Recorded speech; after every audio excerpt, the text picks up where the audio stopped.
Muy buenas clases, segunda sesión para el tema de metafísica y en él ya vamos a entrar, como dijimos al final del anterior vídeo, en un recorrido por los principales planteamientos metafísicos de la historia de la filosofía, ¿vale? Es decir, vamos a ver las teorías que realmente yo he elegido, ¿vale?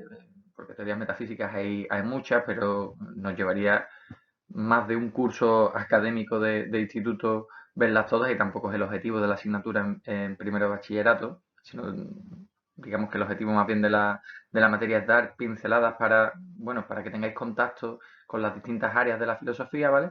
Entonces, bueno, pues estos son los principios, perdón, las principales teorías que yo he destacado y que nos pueden dar una reflexión interesante a la vez que nos sirven de base para la asignatura de segundo de bachillerato, ¿vale? Así que empezamos. Y nuestro recorrido empieza con estos dos autores, Parménides y Heráclito, ¿vale? Y con esta discusión sobre el origen de la realidad y el modo de ser de la realidad, donde este segundo aspecto, ese modo de ser de la realidad, cómo van a concebir la realidad, va a ser diametralmente opuesto y a partir de ahí, de hecho, vamos a tener, bueno, pues desde autores posteriores importantísimos como son Platón, que vamos a ver en el propio tema, que integran este planteamiento hasta autores, pues yo qué sé, como el que veremos en última instancia, que es Nietzsche, que se acerca mucho más al planteamiento de Heráclito, porque lo que va a estar aquí en juego, ¿vale? Van a ser las cuestiones del origen de la realidad, una cuestión en la que ambos autores, digamos, sí están de acuerdo, pero también el modo de ser de la realidad, que es donde Parménides y Heráclito van a diferir totalmente, ¿no? Entonces, bueno, pues digamos que la historia de la filosofía aquí se parte un poco en dos, entre quien es más partidario de Parménides, ¿no? La verdadera realidad es aquella que no cambia, la realidad es algo unitario, ¿vale? Eterno e inmutable, y los partidarios más del pensamiento de Heráclito, más basado en el movimiento, en el cambio, en el devenir, la realidad está en un constante cambio. Pero bueno, esto lo entenderemos mejor cuando acabemos el recorrido. Así que vamos poquito a poco, empezando con Parménides. Y si por algo se caracteriza el pensamiento parmenideo, ¿vale? De Parménides, es por el hecho que va a ser el primer autor, el primer filósofo que va a identificar pensamiento y realidad. Es decir, lo real es lo pensable es lo real, ¿vale? ¿Por qué? Porque va a ser el primero que se va a plantear la cuestión del origen y el modo de ser o naturaleza de la realidad en términos, como os dice aquí, estrictamente lógicos, ¿vale? Eh, no ahondemos más en esto. Vamos a verlo poco a poco y ahora lo entenderéis. Y antes de entrar en la propia teoría del autor, que nos quede claro una cosa, vamos a dar dos pasos diferenciados, ¿eh? Relacionados pero diferenciados entre sí. Vamos a hablar, por un lado, del origen de la realidad, ¿vale?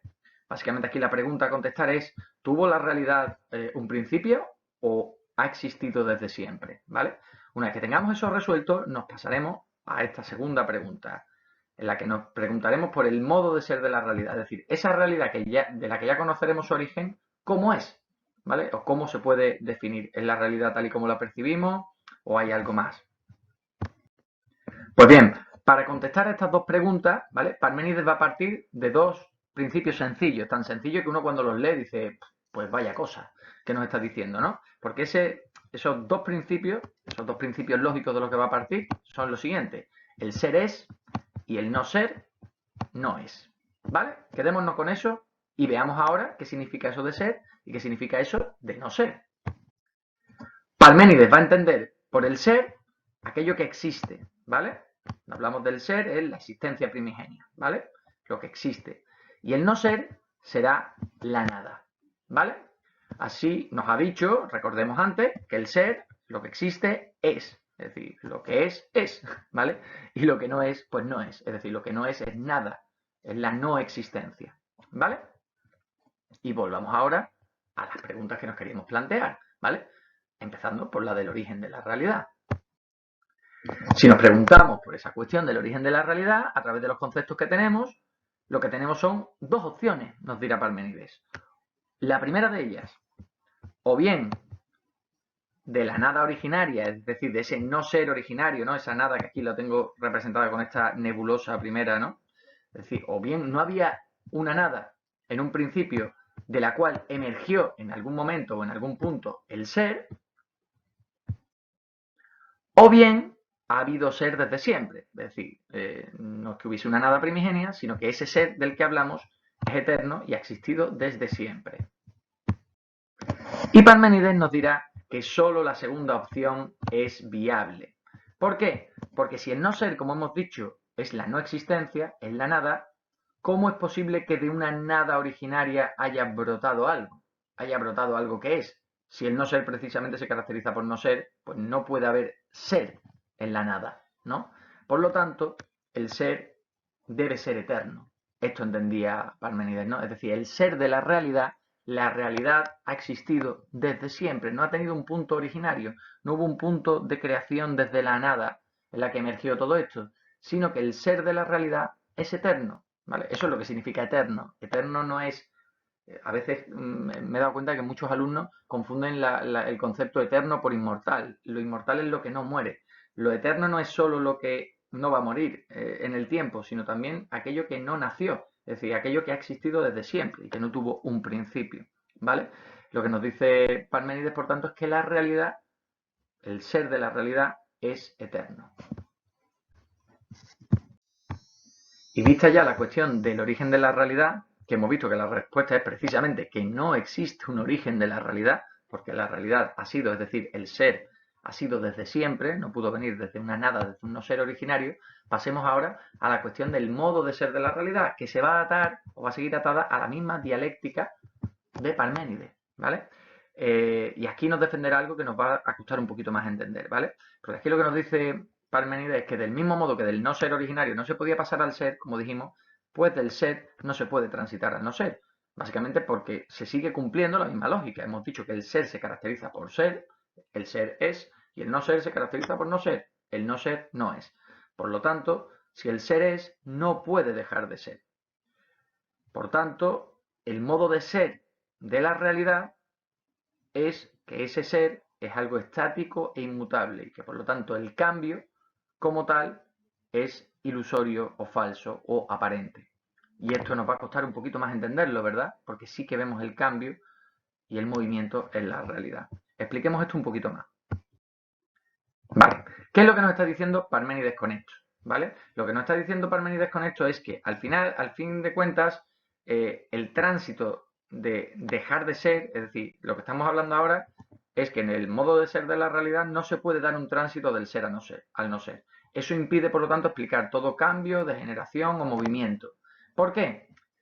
Pensemos, por ejemplo, en un cambio, ¿vale? Algo que deja de ser lo que es. Imaginemos que A ya no es A, deja de ser A para pasar a ser B, ¿no?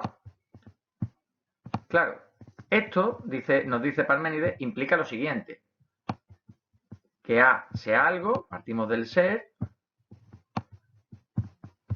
para que A deje de ser A y pase a ser B, en algún momento A tiene que dejar de ser A.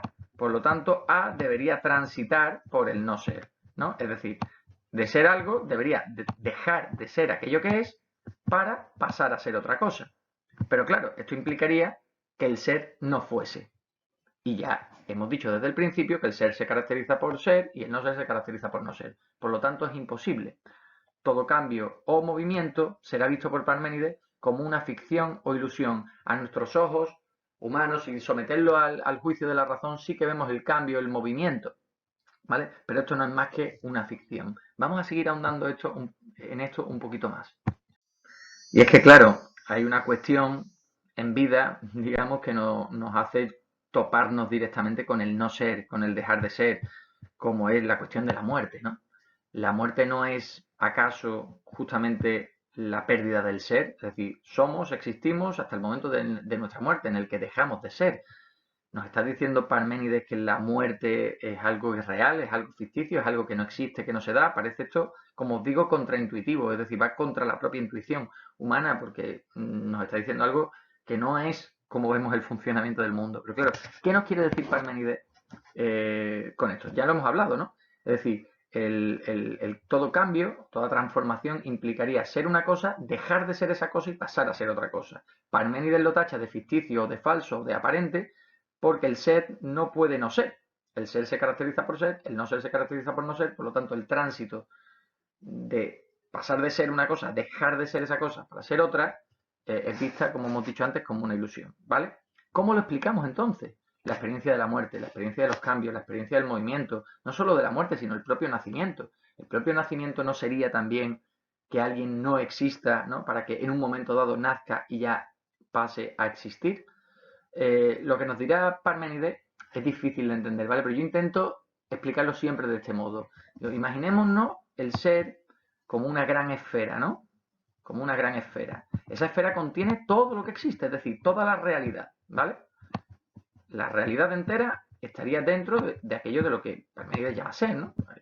Parménides está proclamando que el ser de la realidad es eterno. Por lo tanto, este ser sería esa esfera que contiene toda la existencia, toda la realidad dentro de sí. Imaginemos ahora, ¿vale? Que nosotros pudiésemos irnos fuera de esa esfera, cosa que es imposible, porque eso sería estar en el no ser, ¿no? Flotando, si nos vamos del ser, pues pasaríamos al no ser. Y el no ser además se caracteriza por no ser y por lo tanto no existe. Es decir, yo os estoy pidiendo que os imaginéis un imposible, pero imaginároslo, ¿vale? Imaginad que pudiésemos ver, observar, irnos fuera del ser, de la realidad y verlo desde fuera, ¿vale? Y observarlo desde fuera con nuestros ojitos. Lo que diría Parménides es que no percibiríamos más que una esfera que está ahí completa y que no cambia. Porque los cambios que se dan, digamos, dentro de sí, pues no se salen precisamente de esa esfera del ser y por lo tanto seguiría siendo. Es decir, todo seguiría formando parte de la realidad, ¿no? Quizás aquí el tema de la idea del principio de transformación de la materia, ¿no? La materia ni se crea ni se destruye, solo se transforma, ¿no? Que es la actividad, de hecho, que os pido aquí en el final de esta parte de la unidad, pues nos viene bien, ¿no? Para entender que en el fondo nada se pierde, ¿no? Es decir, todo sigue siendo, pero de otra forma, ¿vale? A nuestros ojos, efectivamente percibimos un cambio, que ha habido un cambio de forma, pero si pudiésemos ver las cosas desde fuera o si la pensamos desde la razón, en el fondo nada cambia. Es decir, en el ser, si pensamos desde la óptica del ser, nada ha cambiado. El ser sigue íntegro. Esa transformación que se ha dado dentro, ¿vale? Pues yo qué sé, vamos a ponernos escatológicos, pero bueno, yo al morir pues, muero y mi cuerpo le da de comer a la tierra, tal, o sea, mi materia sigue formando parte, sigue estando dentro de ese ser. Y la transformación, digamos, de ese cuerpo, ese dejar de ser lo que era, tal, es algo visto desde la esfera del ser, visto desde fuera, pues sería pues yo os digo, sería invisible, ¿no? Es decir, no veríamos el cambio porque lo que percibiríamos es que todo sigue siendo, que el ser no ha dejado de ser en ningún momento. Si estamos dentro de la esfera, sí, ¿no? Percibimos el cambio. Es como el movimiento, es el ejemplo que pongo yo siempre, ¿no? Nosotros vemos el movimiento que hay dentro de una habitación si estamos dentro de esa habitación. Si nos salimos de la habitación y la vemos desde fuera, veremos sus paredes y tal, y no veremos los movimientos que se producen dentro. Si nos vamos alejando todavía más, ¿no? Como ese avión que va cogiendo cada vez más altura, vamos dejando de percibir los movimientos locales que están ahí. Si nos fuésemos fuera del planeta Tierra, ¿verdad? Pues la veríamos como una esfera inmóvil desde fuera. Pues aquí, digamos, pues pasa lo mismo, ¿no? Con la teoría de Parménides. Es decir, sí, percibimos cambios, si nos fiamos de los sentidos es lo que vamos a ver, cambio, movimiento, pero esto, si los pensamos desde la óptica de la razón, nos daremos cuenta de que no son más que aparentes porque el ser mismo nunca deja de ser, ¿no? El ser siempre permanece homogéneo, eterno e inmutable. ¿Vale? Por eso, en este último pantallazo, pues insisto en esa idea, ¿vale? Si nos fijamos de los sentidos, la realidad nos parece cambiante y dinámica, vemos, o sea, nos puede dar la sensación de que sí es posible el tránsito del ser al no ser, pero si nos guiamos por la razón, ¿vale? Si, como os digo, pensamos desde la óptica del ser y entendemos el principio de la realidad que es el ser, nos daremos cuenta de que este es único, eterno, estático, ¿vale?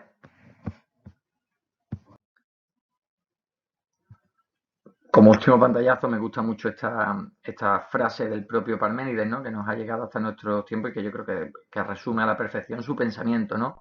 Todo lo que hay ha existido siempre, nada puede surgir de la nada y algo que existe tampoco se puede convertir en nada, ¿no? Fijaos cómo resume todo lo que acabamos de decir en tan pocas palabras, ¿no? Es una genialidad de frase en ese sentido, ¿no? Porque tenemos el origen de la realidad, lo tenéis aquí, ¿no? Es decir, la respuesta por el origen de la realidad es que no hubo tal origen porque la realidad ha existido siempre, no hubo un primer punto en el que empezó, ¿no? Todo lo que hay ha existido siempre.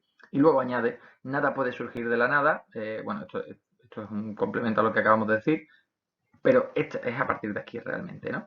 Y algo que existe tampoco se puede convertir en nada. aquí ya es el modo de ser de la realidad, lo que ya existe, y ahí estamos hablando de la realidad que existe, ¿no? En su modo de ser, pues entendemos que no puede convertirse en nada, no puede dejar de ser. Cambiando de autor, pasamos a Heráclito, un autor que podemos ver de una manera mucho más rápida que Parménides, ¿vale? No se adhiera a una lógica que nos va a costar tanto. Creo que Heráclito es un autor más sencillo de explicar de lo que es Parménides, ¿vale? Heráclito, empezando por la cuestión del origen de la realidad, tal y como hemos hecho con Parménides, vamos a afirmar de manera muy rápida y muy rotunda que aquí no hay diferencia entre los autores. Bueno, en todo caso, que Heráclito no utilizó los términos de ser y no ser, pero ambos van a coincidir en una cuestión, que es la eternidad de la fisis, ¿vale? Entendiendo por fisis la realidad, ¿vale? La fisis era la realidad, la naturaleza para los griegos.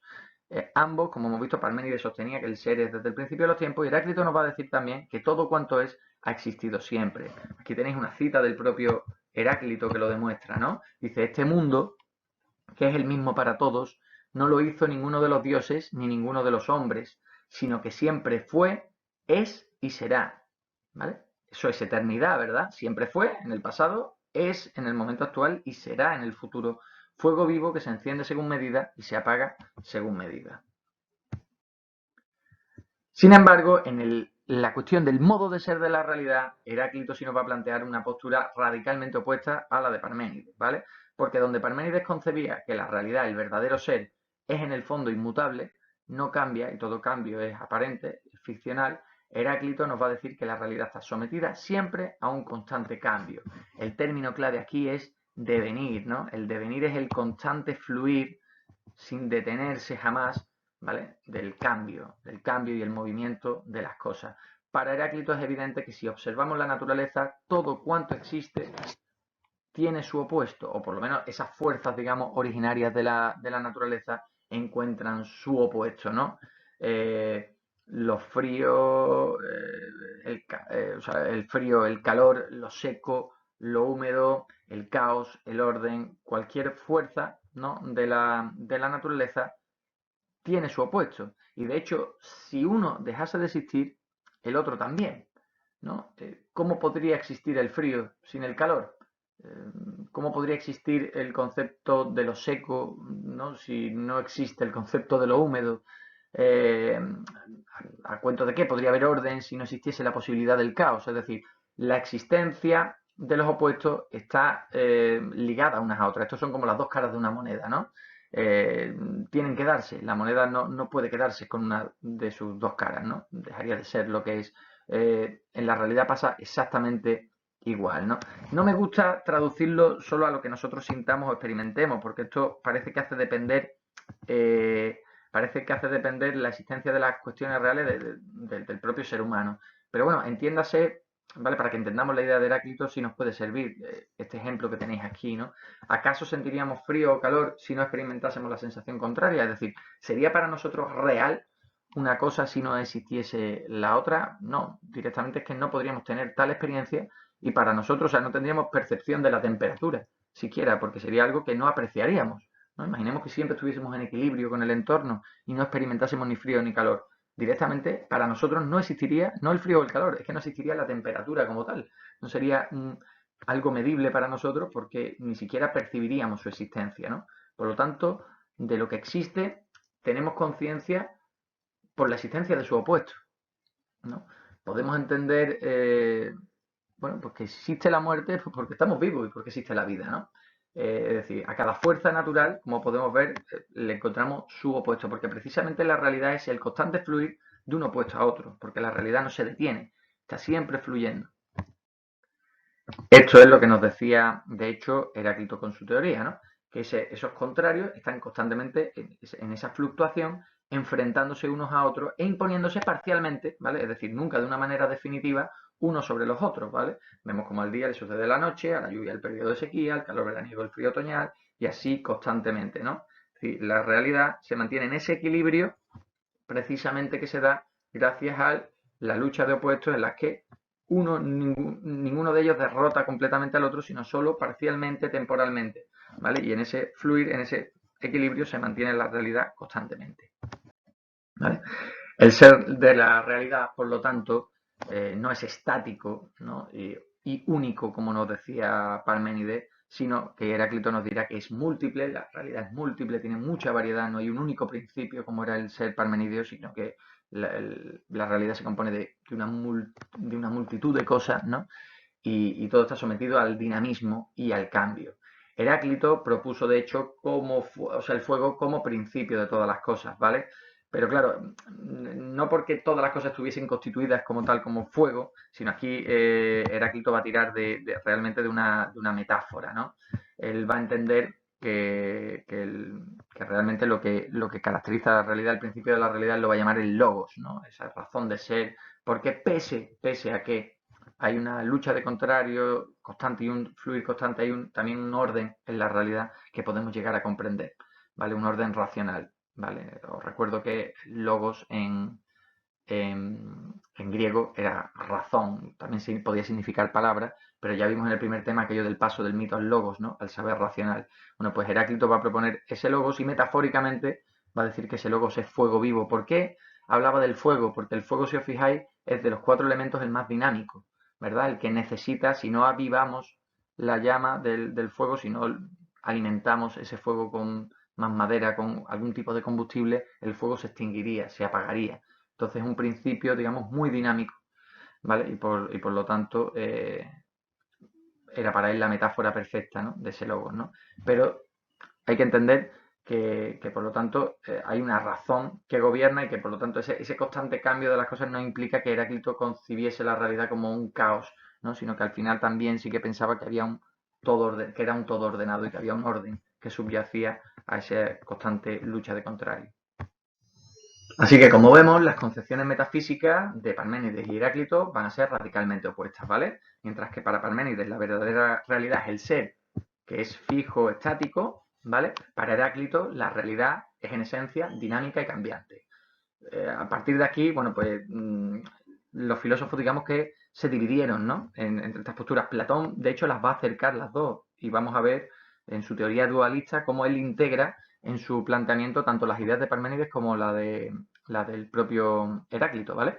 Pero digamos que a partir de aquí, pues la filosofía se va a dividir bastante, ¿no? En estas dos posiciones, ¿no? Entre aquellos que creen más que el ser de la realidad es estático, perfecto, eterno, inmutable.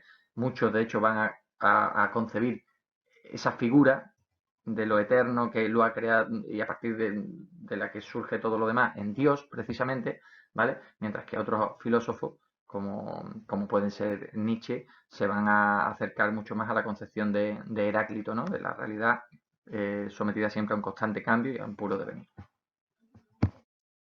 Y como actividad propuesta, ¿vale? Una vez visto estas dos teorías, propongo la siguiente. Mirad, la ley de la conservación de la materia, ¿vale? De Antoine Lavoisier, sostenía que la materia ni se crea ni se destruye, solo se transforma.